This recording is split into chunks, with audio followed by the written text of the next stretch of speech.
Live on Facebook is TV3 Ghana, and DSTV is channel 279. My name is George Quinn. Top of the stories this hour. Final respects paid to late high life musician Daddy Lumba as funeral rites continue in Kumasi.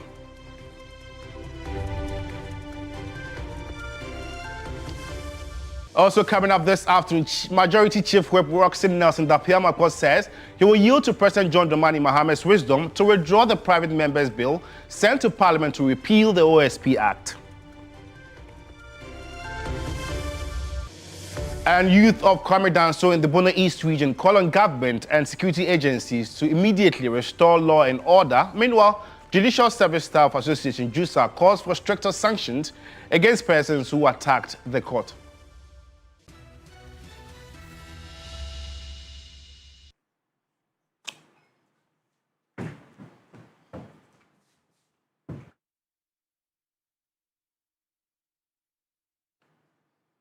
Well, we have details of these stories and many more coming up in the next 16 minutes. If you spend your time with me, you can also get interactive with us. We are live on Facebook as TV3 Ghana. Hopefully your comments will be read and shared to the rest of the world. On to our very topical story this afternoon.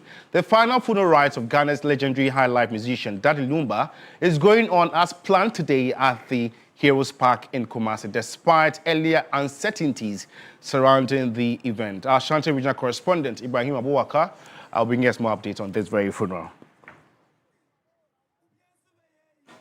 Evans, thanks for joining us. I know you are at the Heroes Park. What really can you tell us? How is the mood like at the Heroes Park regarding the final funeral rites of the legendary high life musician Daddy Lumba?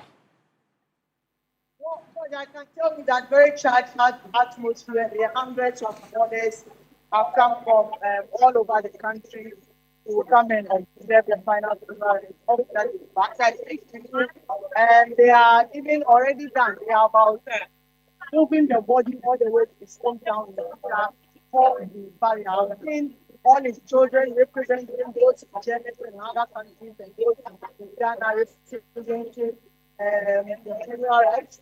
I've also seen one of his wives, that's Priscilla Ofosu, popularly known as Ofosu, who has been making tribute here. Mr. Penny has also come here to make sure that they give their lawyer educating funeral and burial rights. So a lot more people have come here just so they will be able to observe it.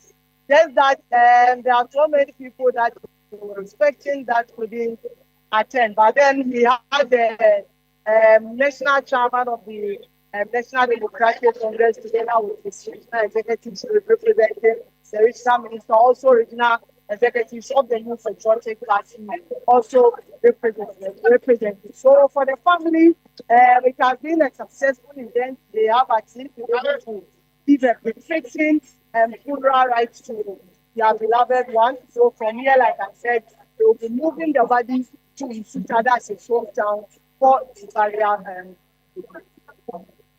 People that have really followed the legal battle regarding this very funeral, some say it brings some sort of relief. Are you getting that sense there on the grounds?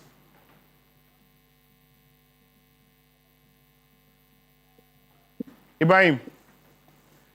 Ibrahim Abubakar is our Ashanti regional correspondent, and he is bringing us updates from the Heroes Park, where we are having the final funeral rites for the legendary high life musician Daddy Lumba. And we're trying to just reconnect with him due to the poor quality in internet. But if you just tune in, this is the 13th December edition of Weekend Central, and it just updates us, give us more views on this very topic. Hopefully, read your comments and share them to the rest of the world. Ibrahim, can you hear me? Ibrahim, so people that have followed this very legal battle say they can now heave a sigh of relief. Are you getting that sense on the ground?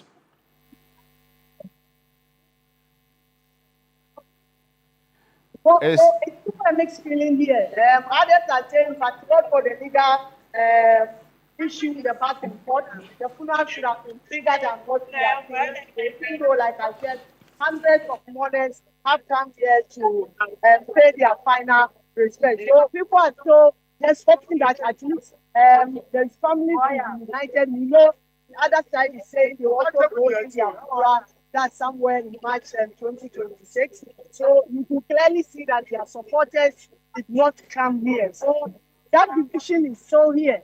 And even though others are ready, because like I earlier said, some came to the party from Wednesday, Thursday, Friday, hoping that the funeral celebration will come on today. So for them, it's a relief because they will say they've not wasted their money. And for others who are also vendors who are also doing business activities here, they are also catching us. But in all, generally, people are still calling for unity. They want the family to come together so that they will at least protect the image of the high life venue. Very funeral clashes with that of the late Omane Boamah, which is taking place in Kpandai. Let's look at the attendance of guests. Do you have government delegation representing?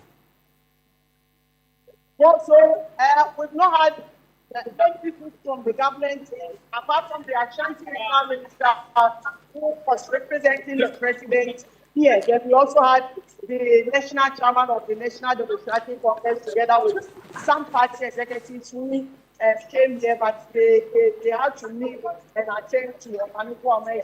And we also have a national executive of the Democratic Party. So I'm sure maybe because of that one, because of the clash, that's how come we are not seeing a lot more government officials here at the funeral. Ibrahim, before I let you go, if you go on social media, the comments are that the funeral could have been better. This is not befitting enough. I know you've engaged some of the mourners. Are they also sharing the same views? Exactly. Like I said, for a legend like that Lumba, we were all expecting something better than this. At least it would have been bigger than what we are seeing. Nevertheless, hundreds have come. We have made sure that everything has been done in an orderly manner. But obviously, but not for this back and forth legal issue among the family. I'm sure the funeral could have been bigger than what we witnessed or what we are currently witnessing. Ibrahim, thank you so much for your time. That's Ibrahim Abubakar bringing us an update from the Heroes Park, where the final funeral rite for the late high life musician Danny Lumba is taking place. We'll bring you more updates in our subsequent bulletins. And now, if you just tune in, this is Weekend Central. We move on to other news. Final funeral rites for former Defense Minister Dr. Edward Omane Boamah is taking place today in Kpandai. He was one of the victims in the August 6 helicopter crash in the Ashanti region. And it's been back-to-back funeral rites, and Yvonne Ukwe is our Eastern Regional correspondent. Yvonne, what can you tell us? How is the mood like at Kpandai? Just the mood is currently a solemn one. We're seeing quite a number of mourners from across the region and even national-wide trooping in for the event to start. Officially, the event has not begun yet, but I've seen some judge, Minister for Communications, I've seen the Minister for Housing also step in. And so we're expecting quite a number of the people to step in before the event began. We do know that this is where the former Defense Minister did come to his basic education and his life before moving out to serve at a national base. And so yes, today they are stepping in to ensure that they pay their last respect to King before the year ends. And for people that have benefited from this very former minister, this very funeral is timely and very necessary. What are you picking from them? What are they saying? Well, for a number of people who are here, they continue to extol the virtues of Dr. Omane Boamah, a man that will hold the peace when there's a kind of unity, a man that will push people together and ensure that what is due anybody would behold him or her. And so these are some of the things they believe that they'll be missing in 1/9 of a month for the region and for the country as a whole. Because right after his death, these were the comments that were coming from people who were beyond his external family as well. And so yes, exactly the one person who could organize people together, hold the forum where the death offer is what they were missing from him, and then probably for the number of, as it were, useful employment and a lot more of the development that we're hoping to get from him would be missing. But I hope that whoever steps in would control his good work and then make sure that all in January. The visual that I'm seeing, I don't know, Yvonne, has it really started? Has the event started? Well, the event has not yet begun yet, even though it was began at 12. And so now we're just saying the number of people to come in. I've just spotted Rapid Tanko also just entered into the space as I speak. And so just about the arrival of the dignitaries and then people in across Florida, both in Midwest and North and South, arriving for the event to begin. So as I speak to you, official event hasn't begun yet, but it's been a solemn event so far. Yvonne, thank you so much for your time and for the update. Yvonne Ikwe is our Eastern Regional correspondent. So the funeral ride for the late Defense Minister, Omane Boamah, is taking place in that area. We'll also be finishing with updates in our subsequent bulletin, so keep watching TV3. Away from final funeral rites, extradition processes are underway for Ghanaian scam suspect Frederick Kumi, also known as Emmanuel Kojo-Ban, or being popularly called Abotreka, following his arrest by the Economic and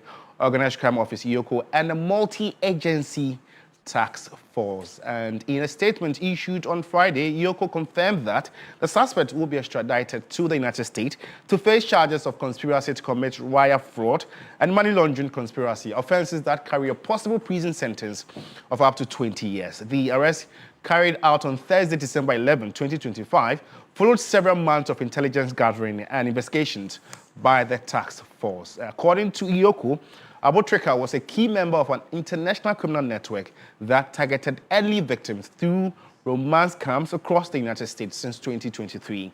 The networks reportedly used artificial intelligence software to create false identities and build close personal relationships with victims before defrauding them.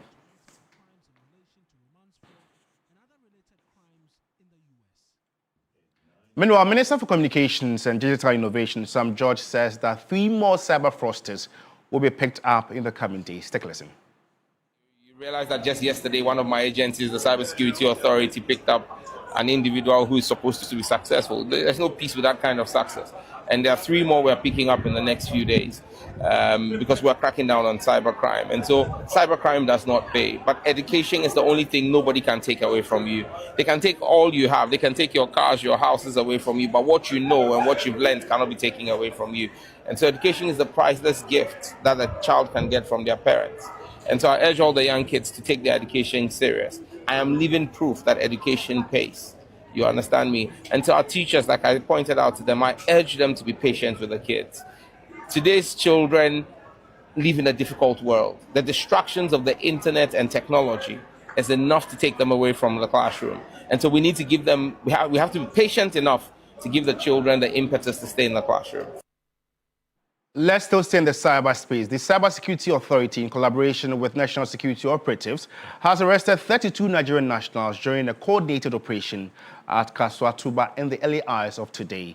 Investigations indicate that the group was operating a cybercrime ring focused on romance fraud, targeting victims primarily in Thailand and Japan. The joint operations led to the seizure of 31 laptops and 50 mobile phones, which are believed to have been used in the execution of the illicit activities. The suspects have been taken into custody to assist with ongoing investigations, while the seized devices are undergoing forensic analysis. Officials say the operation forms part of sustained national efforts to clamp down on cybercrime and related offenses. The Cybersecurity Authority has reaffirmed its commitment to working closely with security agencies to protect Ghana's digital space and has urged the public to remain vigilant and report suspicious activities to the appropriate authorities. Well, let's dive more into this very development. From a fraud and security standpoint, how significant is the arrest of Abotreka to Ghana's fight against cybercrime? Good afternoon, Kumado. Good afternoon, sir. So from, fraud and security standpoint, how significant is the arrest of Abotreka to Ghana's fight against cybercrime? Definitely, it's a milestone. And I think that particular arrest, considering how long it has taken the law enforcement agencies, has added up to what they do best, and we will encourage them to do more. I think arresting of the particular brother called Abotreka will also unravel about 2 to 3 things they have been looking to fix for some time now. and connecting those dots will emphasize the point that the Cybersecurity Authority, working together with the other agencies, particularly the police, the CID block, the NIV and YOCO, and the support of the Attorney General's Department has really helped them. And this particular arrest has come to the fore that if they put their hands to the wheel, they can do more. They can do more. Okay, Iyoko says the suspect was part of an international romance scam network. Can you explain how these romance scams typically operate? No, definitely what they do is that because people don't do online due diligence or what we call social media due diligence, they get entangled with all manner of persons who become their friends. And they may use various forms of becoming your friend. They may use social engineering. They may use artificial intelligence imitations. They may use email addresses. And they may come straightforward as somebody requesting to be your friend. Yeah. And one of the things they do is to build what we call trust. Because many of these scams are what in financial intelligence or financial crime purposes, we call it trust-related fraud. And once they build the trust, then they'll begin to hit you up with a number of requests. And these requests are usually emotional, and it may fall around health crisis, education, investment, travels, and business. Those are the normal trends they may use. Some of these are emotionally charged requests onto you. Because they have no trust, and because you have also not done the social media due diligence, you are likely or presumably or the probability of you falling victim to such is very high. Okay. The second point is that some people might have duped these people, and they might have linked the methodology and the trend to these new people who are also signing on onto these other people. And once that is done, you can be due forever. So those are some of the things they do when it comes to some of these trust-related fraud. Richard, this case involves the use of artificial intelligence, AI, to create fake identities. How is AI changing the nature of cyber fraud globally? No, when the AI started predominantly, which is not a new thing, one of the red flags to raise is that two things comes with AI as a challenge: voice imitations and imagery duplication. So you have voice imitations to deal with as a challenge, the imagery duplication to deal with.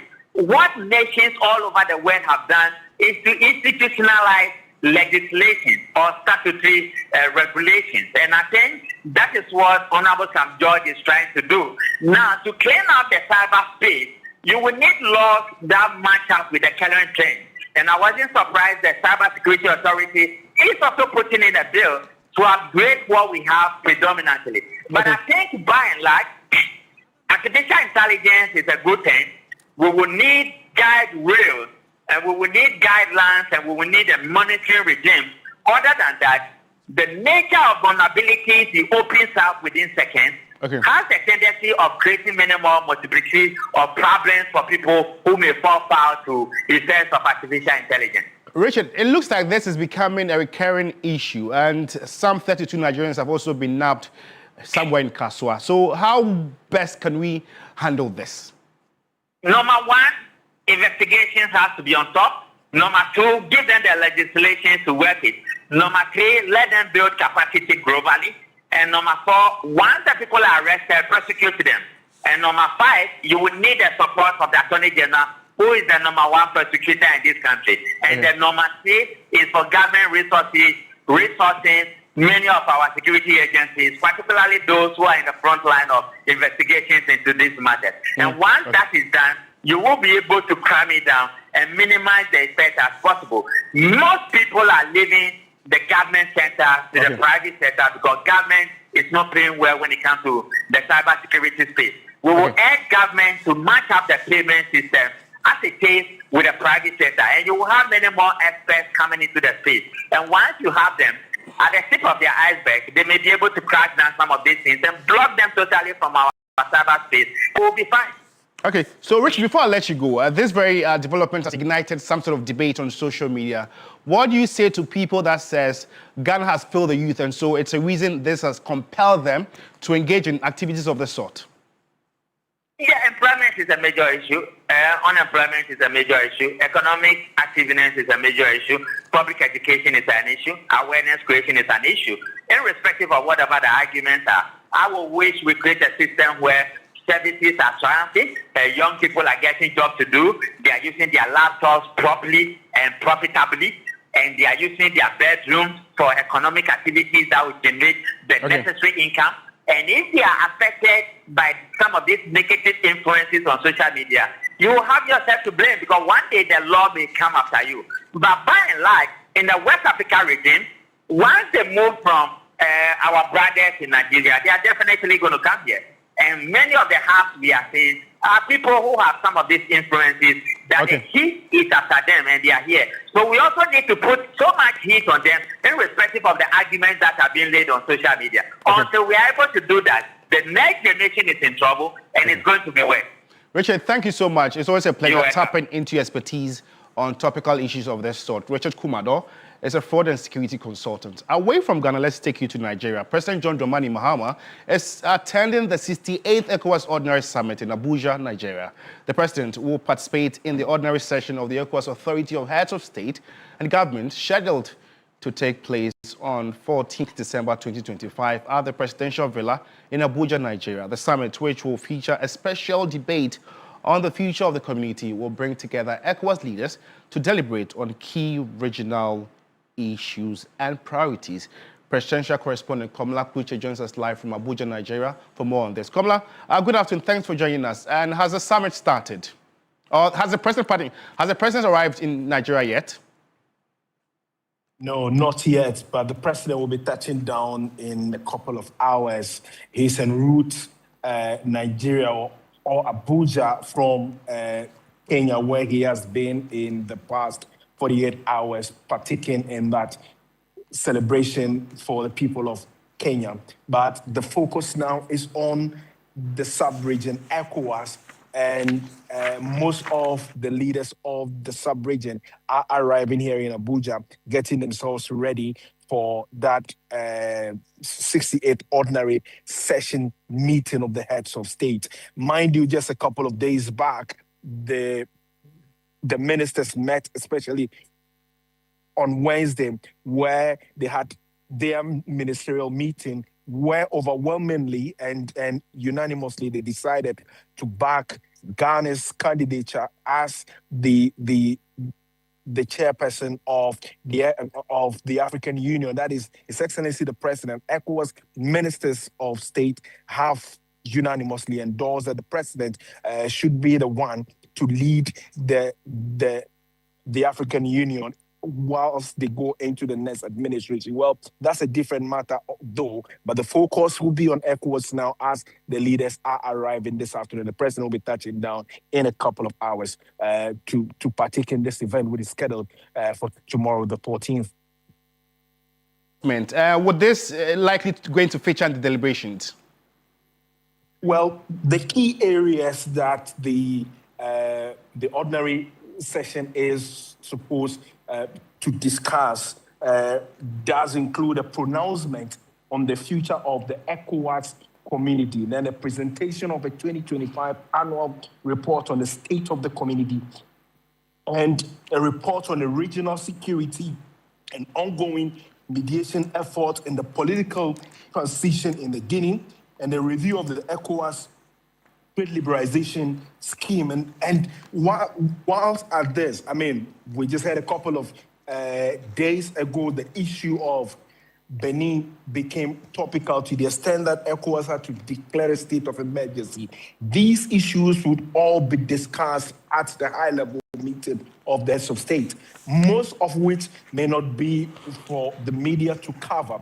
But after all is said and done, a communique will be issued, as is the standard, on the way forward for ECOWAS. As we speak, ECOWAS has come under a barrage of criticisms regarding its role when it comes to conflict resolution, when it also comes to the well-being of the citizens of the member countries, the issue of a common currency and all that have come to play in the past. And there's a way forward that the leaders are discussing right away when they come for the meeting tomorrow. Okay. And just after that, there would be the issuance of the communique. But it promises to equally give some amount of support to the candidature of the president as he goes into the chairmanship of the African Union as well. Yeah. Come on, before I let you go, I don't know if you've touched base with the Ghanaian community in Abuja, Nigeria, and it's been a year and some few days of the Mahama administration. What are they telling you? Well, we are yet to touch base with them, but the conversation around where we are lodging is to the effect that, well, so far it's been a promising 1 year for them. What they hope is that the president will be able to deliver on the promises that he made to the people whilst on campaign. They believe firmly that, yes, of course, it is a country that has been built. Some of the progress the country has made from the past administration, the president continues to do that. Yeah. But his own agenda, he's been able to achieve quite a number of them. The expectation is for the Ghanaian people to rally around the flag and help the president to be able to achieve this. That's basically what the people have been discussing, though. But I mean, because this is a diplomatic event, many of the people over here are accredited and are the diplomats. And so you are not likely to get some of the comments that they may be issued. But the discussion amongst the Ghanaian community is to the effect that, yes, it seems a promising future, but a few things will have to be knitted out. Then the country will now achieve its main goals of the leverage it wants to attain when it comes to the economy, when it comes to the political promises as well. Thank you so much, Komla, for your time. Komla Kluche is our presidential correspondent, and he's following the president for the 68th ECOWAS Summit taking place in Abuja, Nigeria. If you're just tuning in, you're watching Weekend Central. Let us know what you make of stories that have aired so far. We are active on Facebook. Find our funeral rights for Daddy Lumba, Omane, Boamah, and romance camps, and we'll surely read your comments and share them to the rest of the world. And now, the youth of Kpandai in the Bono East region are calling on government and security agencies to immediately restore law and order in their community. This follows a mob attack which forced the shutdown of the district court and the police station. Alfred Nyakon speaks for the youth. Our regret over the incidents that led to the attack of the Kpandai district court and the police station, an action which has led to the closure of the Kpandai district court and the police station. We condemn the action of the perpetrators in low uncertainty terms and express our desire to cooperate and support the Inspector General of Police to conduct their investigation and bring the real perpetrators to book. The Judicial Service of Ghana, the Honorable Presiding Judge, the Judicial Association of Ghana, the Ghana Police Service and the IGP, the District Security Committee, that is DISEC, the chiefs, Nananom, and the general public, and for that matter, the nation as a whole.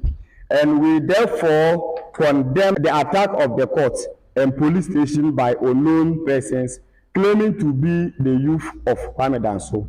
We also plead with the Judicial Council of Ghana and the IGP to reconsider their decision of closing down the Kpandai only district court and the police station in the Bono East region. We therefore seek the assistance of the IGP to involve concerned members of the district and Nananom in an attempt to find lasting solutions to the recent occurrences. And now the Judicial Service Staff Association of Ghana, JUSEC, has called for stricter sanctions against persons who attacked the Kpandai District Court on December 10.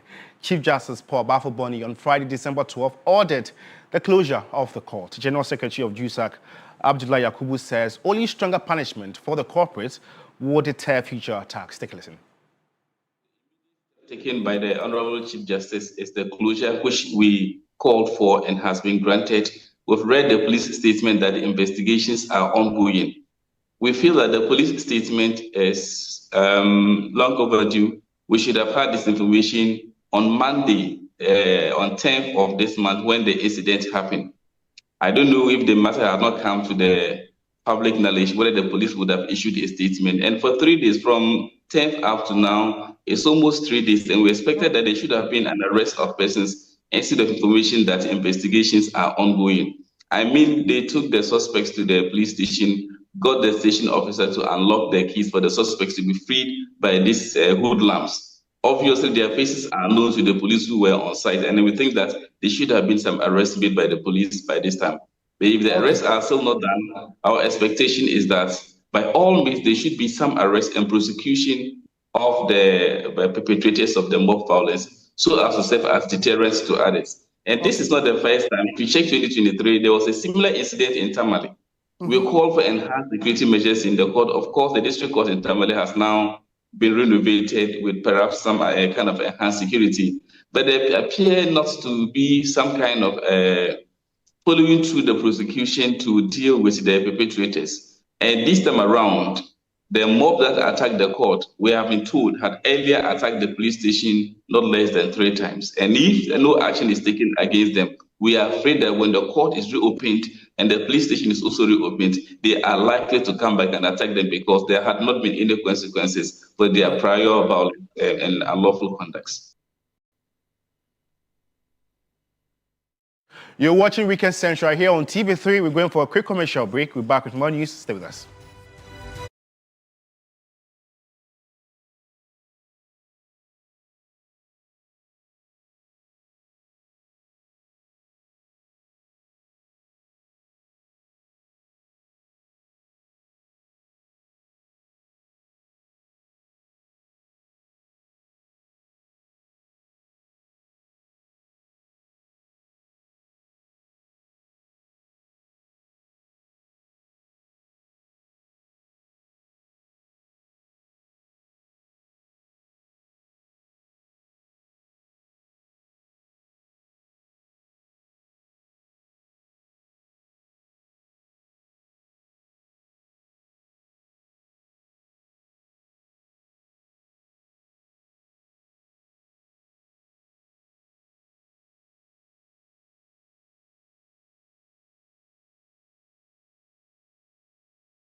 Welcome back from the break. You're still watching Weekend Central here on TV3 with myself, Josh Quinn. In the more news this afternoon, Majority Chief Whip Nelson Sindapia Makpo says he and the Majority Leader will withdraw their private members' bill that's seeking to repeal the law establishing the office of the Special Prosecutor. President John Dramani Mahama, following the move by the two members of Parliament from his party, urged the duo to withdraw the bill. Roxanne Nelson Dapia Makpo spoke on the key points earlier today. So Parliament cannot create an office that will become a monster unto itself and to the citizens. That is the perspective from which we are coming from. But you see, we believe in the wisdom of the president. He's brought a request. So my boss says, the old man has brought a request. We believe in his wisdom. If there will be a reform, we're all looking for a reform.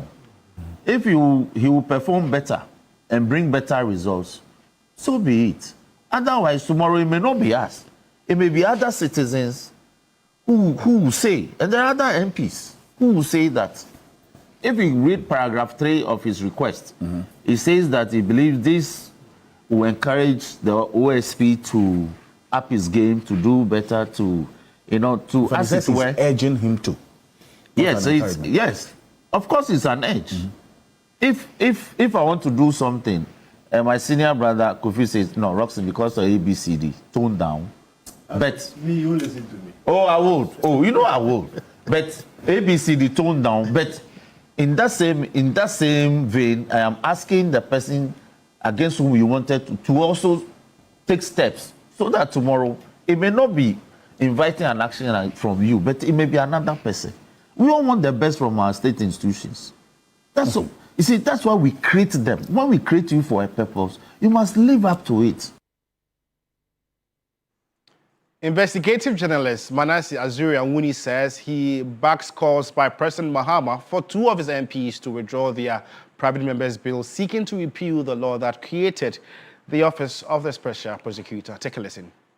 I think I support the president's call to get the office to continue, but I also like the way the president puts it. He doesn't only does a blind support, but also calls for the office to live up to its name. I said in 2024 in my book that the office is yet to be special in its description. What Ghanaians expect is very simple. This office was not brought in to do theatrics. All the other things they claim to be doing were already being done. I pointed out last week on a different show that even CSOs were able to save over $1 billion in the ECA energy deal. CSOs were those who fought and defeated the Ejapa minerals deal before even Martin Amidu came in to do his corruption assessment. Still on a key point, but away from the OSP, lawyer Martin Pebu says he is unable to rely on the results of the Kpandai parliamentary election in the 2024 general election to analyze the performance of the new Patriotic Party candidate, Matthew Nyindam. According to him, per the court judgment, there was voter fraud, hence he's unable to rely on that result for the analysis. These are mostly what have been wiped out through the court order. That's the court ruling that, look, what happened is illegal, so we should, they should go for a rerun. So, based on it, you see, we're going for a rerun because laws were broken. So it should tell you that there may be, it was due to shenanigans. In actual fact, that's what the court has held. That's what the court has held. These votes that Nyindam got, etc., you attribute to voter fraud, etc. So once there is voter fraud, etc., it's difficult to say that he should win again, because that's the reason. The reason is that, look, things didn't go well. Laws were broken in order to help Nyindam win. And so, since we're a country of laws, there should be a rerun. So I'm not able to rely on the 3,734 votes that he got to win as basis to say that he will automatically win. No. at all. If he could win fair and square, he should have done so. But clearly, from the court orders, laws were broken. So how are we going to analyze for somebody who has broken the laws as certified by the court? It's a democracy. Still on key point, Dr. Joshua Zato, policy analyst and senior lecturer at the University of Ghana, has said the New Patriotic Party, NPP, has been consistent in its performance in the Kpandai parliamentary elections. He projects that the will of the people may favor the NPP in the rerun of the parliamentary elections. There's a pattern here. Apart from 2000, look at the results carefully. It showed, and it shows that, look, nobody runs away with it like that. People are losing. Look, the guy in 2004 won with 4,455 to lose almost 4,000 votes in the next elections, to 552. And then you have Nyindam winning by 2,500 votes to lose in the next election, to lose almost 2,000 votes the next election. So if you just look at the back and forth of it, just on the surface of it, it will tell you that there's nothing surprising here. Nothing surprising to anything, that it was the will of the people. And I'm just looking at, because it's not strange, it's not outrageous to see the figures, and they can follow a pattern of candidates winning, and these people are very shrewd voters. If you want to look at the people of Kpandai, when you look at these results, they look at the candidates and they vote on the candidates' merits or demerits. And our pollster Musa Dankwa says the New Patriotic Party NPP candidate in the Kpandai parliamentary election, Matthew Nyandam, is very popular on the ground ahead of the rerun of the polls. Musa Dankwa indicated that past figures from the constituency show the popularity of Nyandam in the area. What we are seeing is no different from what has been happening in the last 3-4 years. I mean, last 2 election cycles. We expect the race to be very, very fierce. And I think the early indications shows that we're not going to be surprised in terms of how closeness it will be. And I think there's more insight that will come out on Monday that I think will be shocking. But it's going to be very, very close. And I think the MPP from 2012 has done very well in terms of the numbers. They were able to stand a seat that year, and they retained it in 2016. And 2020, somehow they lost it. And they won back again in 2024, even though the court annulled it. Look, the numbers are pretty tight. In more news this afternoon, entrenched stereotypes, identity, citizenship, livelihoods, land governance, and peaceful coexistence continue to be major challenges in addressing inclusive frameworks that safeguard rights and foster sustainable development of the Fulbe community in Ghana. Speaking at the Fulbe Conference on Inclusion and Peaceful Coexistence in Ghana, leadership of the Fulbe community urged state security agencies to strengthen trust and cooperation with Fulbe leaders by upholding the principles of human rights, neutrality, and impartiality. According to them, building such trust is essential for preventing conflict, fostering inclusion, and ensuring sustainable peace across communities. And now my colleague Christopher Marco, who is the Savannah correspondent, was at the Fulbe conference and joins us via Zoom with more updates on this. Chris, some genuine concerns by the Fulbe community. What else have they been saying?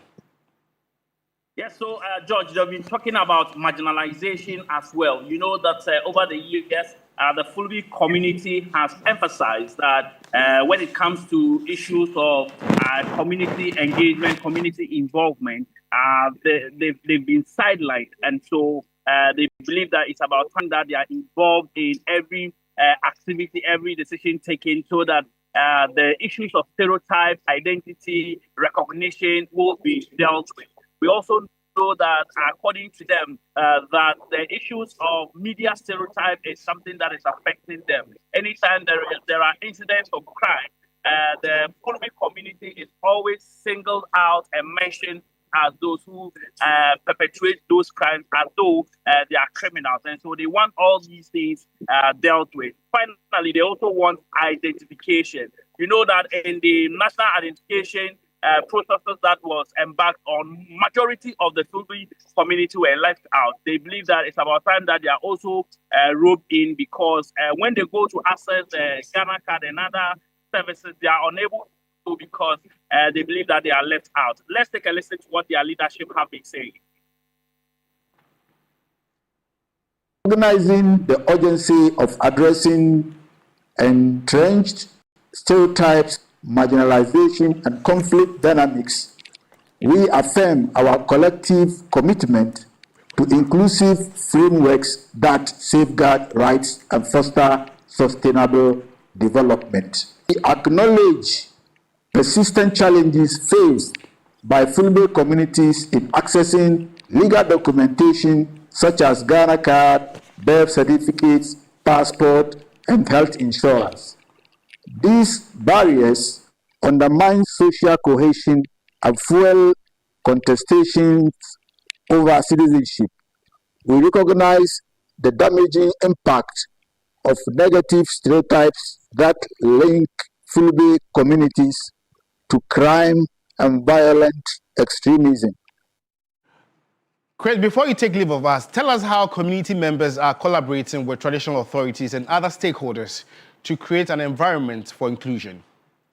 Yes, so in the northern part of the country, Kojinta Ghana, a non-governmental organization, has been engaging the various communities, traditional authorities, and other stakeholders, including the Fulbe community, to see how they can coexist peacefully. Because there have been incidents of farmer header conflict and other related conflicts in this part of the country. And so in order to address this and also give a voice to the Fulbe community, Kojinta has, over the period, through its Peace Protect program, been engaging people to ensure that they understand the need to cooperate and rope in the Fulbe community so that together they can live as one people.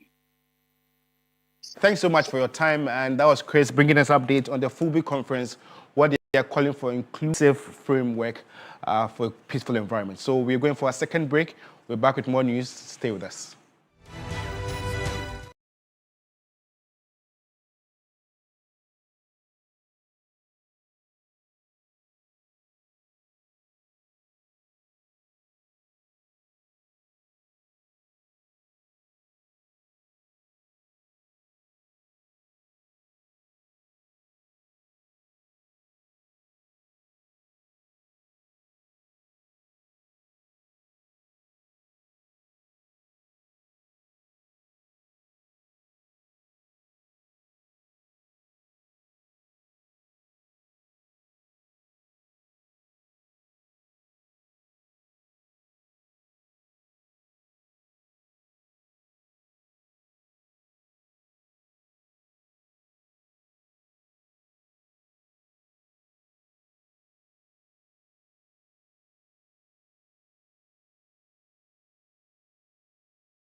Actors in the cash industry at Techiman in the Bono East region ahead of the 2025 cashew season. He officially, cashew season price will be announced on Monday, December 15. The Tree Crop Development Authority, TCDA, led by the Chief Executive Officer, Dr. Andiosei Okra, has convened a high-level meeting with major stakeholders and value chain actors in the cashew industry ahead of the 2025 cashew season at Techiman in the Bono East region. The strategic engagement focused on reviewing and clarifying the key parameters that informs the determination of the minimum producer price for the upcoming season.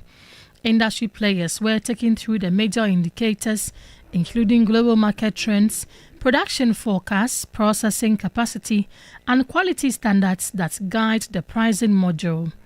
All value chain actors unanimously aligned on the pricing framework, which strengthens the authority's commitment to transparency, fairness, and stability in the cashew sector. The official 2025 cashew season price will be announced on Monday, 15th December 2025. We just met here to get all our stakeholders involved in the determination of the next season price. As the price mechanism goes, it comes with certain parameters.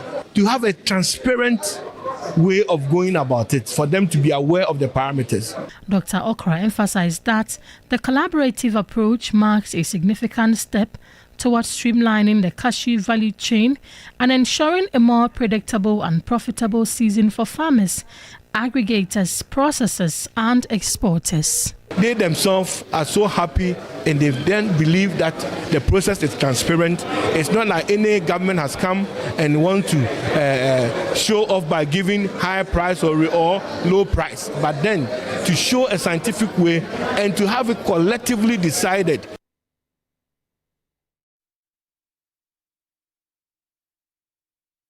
Well, that's all time will allow us for today, and this very production was heavily led by Portia Gabo. For more news updates, just log on to our website, s3news.com. Alternatively, join my colleagues at 7 on News 360. For all the latest updates on the Lumba funeral, TV3 is the right place. Thanks for watching. In a world where you can be anything, just be kind. It costs nothing to be kind. Good afternoon.